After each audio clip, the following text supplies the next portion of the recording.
Menteri Pan-RB mengagendakan pengangkatan CPNS yang lolos seleksi tahun 2024 dilakukan secara serentak pada 1 Oktober 2025 dari sebelumnya Maret 2025. Pengangkatan calon pegawai pemerintah dengan perjanjian kerja atau P3K yang sudah mengikuti seleksi pada Desember 2024 dilakukan secara serentak pada 1 Maret 2026 yang sebelumnya paling lama Juli 2025. Keputusan itu mengakibatkan para CPNS harus menganggur lebih lama karena mereka sudah terlanjur mengundurkan diri atau resign dari pekerjaan sebelumnya.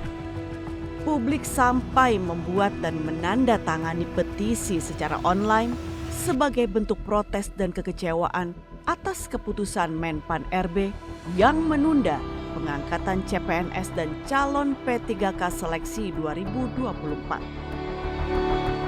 Komisi 2 DPR RI menilai ada pemahaman yang berbeda oleh Kemenpan-RB terhadap kesimpulan rapat.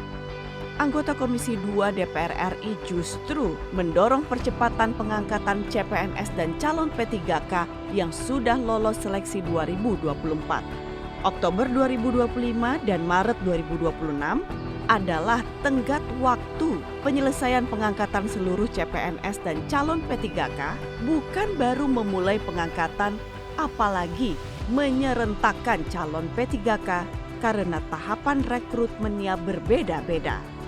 Kemenpan-RB dan Badan Kepegawaian Negara atau BKN seharusnya tidak menerapkan skema pengangkatan serentak bagi CPNS dan calon P3K, melainkan tetap bisa mengangkat calon ASN dari instansi yang sudah melengkapi administrasi sesuai jadwal tanpa harus menunggu pengangkatan serentak. Kalau memang proses yang sudah ada ini berjalan terus dan sudah hampir selesai, karena mereka kan sebenarnya hampir selesai nih, karena tinggal mendapatkan NIP ya, DRH-nya, pengisian DRH-nya sudah, pengusulan NIP-nya sudah, ya toh. Nah kalau memang itu sudah tuntas ya segera di SK saja. Toh mereka juga nanti punya terhitung mulai tanggal atau tanggal masa terhitung mulai tanggal gitu ya. Tidak perlu menunggu Oktober atau Maret begitu ya. Kemenpan-RB dinilai bisa membuat upaya atau langkah yang cepat dan inovatif untuk menyikapi keresahan publik. Komisi 2 DPR RI terbuka dan akan mendukung pemerintah untuk merumuskan kebijakan yang tepat. Apalagi pengangkatan CPNS dan calon P3K juga untuk membantu pemerintah mempercepat program-program terkait pelayanan publik.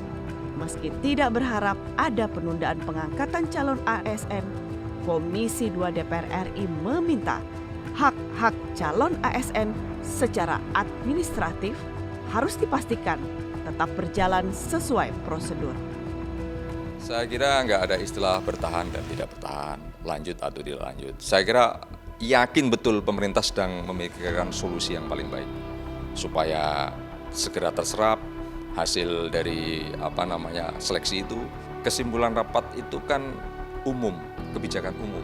Saya kan pernah menyampaikan kalau memang ada yang bisa leg spesialis, bisa dieksekusi secara khusus, menurut saya dieksekusi saja. Sementara lupakan dulu lah soal TMT, gitu loh, supaya dinamika ini berangsur-angsur bisa dikurangi. KN, misalnya sinkronisasi data, sinkronisasi nomor induk pangkat, nomor induk pegawai dan lain-lain, itu kan proses yang sebenarnya terus berkelanjutan dan itu tidak tertahan gitu. Hak-hak calon misalnya ASN P3K itu tidak dikurangi atau dihilangkan, misalnya yang sudah dinyatakan lulus ya tetap jaminannya terangkat gitu. Begitu juga dengan P3K. Komisi 2 DPR RI akan memanggil kembali Menpan-RB untuk membahas kembali proses pengangkatan CPNS dan calon P3K yang sudah berjalan.